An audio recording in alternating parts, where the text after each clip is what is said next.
လို့မင်္ဂလာပါရှင်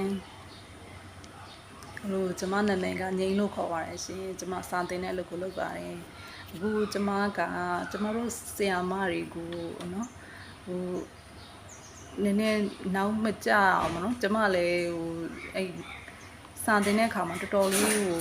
အဆင်ပြေတာတွေ့ရတယ်ဒီ Notebook ML လေးကိုကျမကွန်ပျူတာကစက်က run တော့14နေတာအကြောင်းမလို့ကျမဖုန်းနဲ့လည်းပြလိုက်တော့ဒီ Notebook ML ဆိုရှင်Gmail တစ်ခုနဲ့အကောင့်ဖွင့်လိုက်ပြီးလို့ရှိရင်ကိုလိုချင်တဲ့ဒီမှာ create new ဆိုတာရှိရယ်ဒီမှာဆိုရင် PDF ဆိုတဲ့ file လေးတွေထည့်လို့ရတယ် audio ဆိုလည်း audio ထည့်လို့ရပါတော့တကယ်လို့ကိုက YouTube ကနေပြီးတော့အင်္ဂလိပ်စာတွေကိုပဲကိုကမြန်မာလိုနားထောင်ခြင်းနဲ့ဆိုအဲ့ YouTube ဒီမှာနှိပ်ပြီးတော့အဲ့ link လေးကိုကူးယူတော့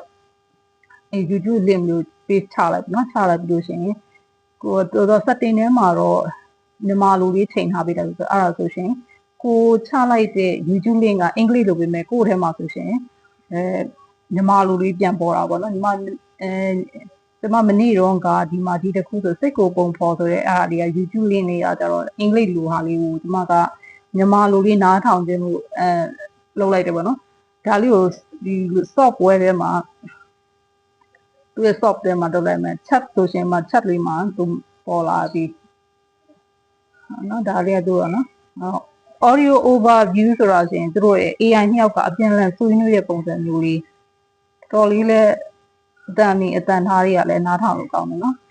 သူတို့ရဲ့နှစ်ယောက်ရဲ့အပြန်အလှန်ဆွေးနွေးတဲ့ပုံစံလေးကအခုနားထောင်ကြည့်နော်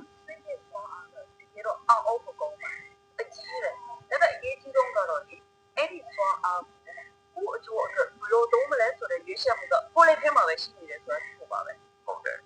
စိတ်ကကိုယ့်ရဲ့အကောင်းဆုံးမိတ်ဆွေလည်းဖြစ်နိုင်တယ်လို့အကြီးဆုံးအတားကြီးလည်းဖြစ်နိုင်တာဆိုတော့ဘယ်ဘက်ကိုသွားမလဲဆိုတော့ကိုယ်နေ့စဉ်ရွေးချယ်မှုတွေပေါ်မှာပဲဖြစ်နေတာဒါဆိုရင်ဒီစိတ်ဝင်စားမှုရအချက်တွေတစ်ခုချင်းစပြီးတော့ကြည့်ကြအောင်ဗျပထမဆုံးအနေနဲ့လေခိုင်မာတဲ့စိတ်ပိုင်းဆိုင်ရာအခြေခံအုပ်မြစ်ကိုဘယ်လိုတည်ဆောက်မလဲဆိုတော့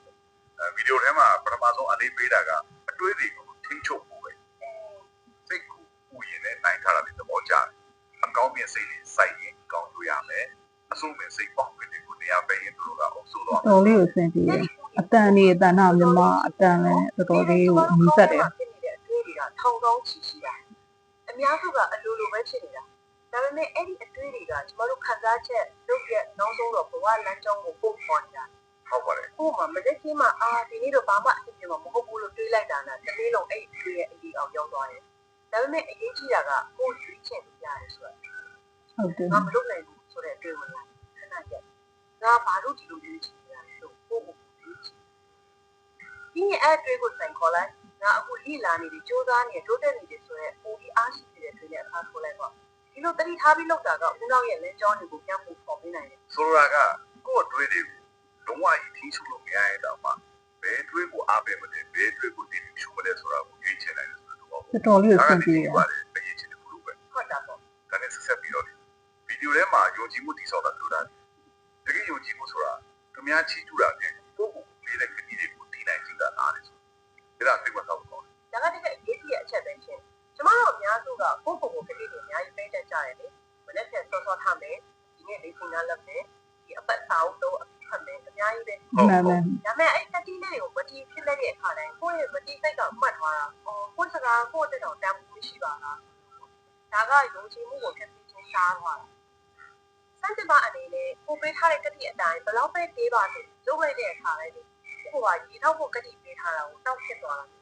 ကိုဦးနောက်ကငါပြောတဲ့အတိုင်းလုပ်နိုင်တယ်ဆိုတာမှတ်လိုက်ရောအဲ့ဒီအောင်မြင်မှုတေးသေးလေးတွေစုပြီးတော့မှတကယ်ခိုင်မာတဲ့ကိုယ့်ကိုယုံကြည်မှုဖြစ်လာ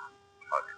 ဒါကြောင့်ကြီးကြီးမားမားကြီးစလုပ်ဖို့မလိုဘူးဒီစဉ်ကိုကိုပေးတဲ့တင်းငယ်တဲ့ကတိလေးတွေဒီခုကအဓိကပဲဒါကိုလေးစားမှုကြီးတော့တာလေနောက်ထပ်ရေးကြီးဒီ Notebook ML လေးကနေပြီးတော့ YouTube link လေးတွေယူလာ YouTube ကျမနားထောင်ခြင်းနဲ့အင်္ဂလိပ်စာဝေးနားမလည်လို့ရှိရင်လည်းကျမမြန်မာလူလေးနဲ့နားထောင်ရတယ်တော်လေးကိုအဆင်ပြေတယ်ဆိုလို့ရှိရင်လည်းကျမဗီဒီယိုကြည့်နေတဲ့ပရိသတ်တွေလည်းလုပ်ကြည့်ပါပညာဘ ഹു တုတ္တတွေတိုးရလိမ့်မယ်ပြတာပါ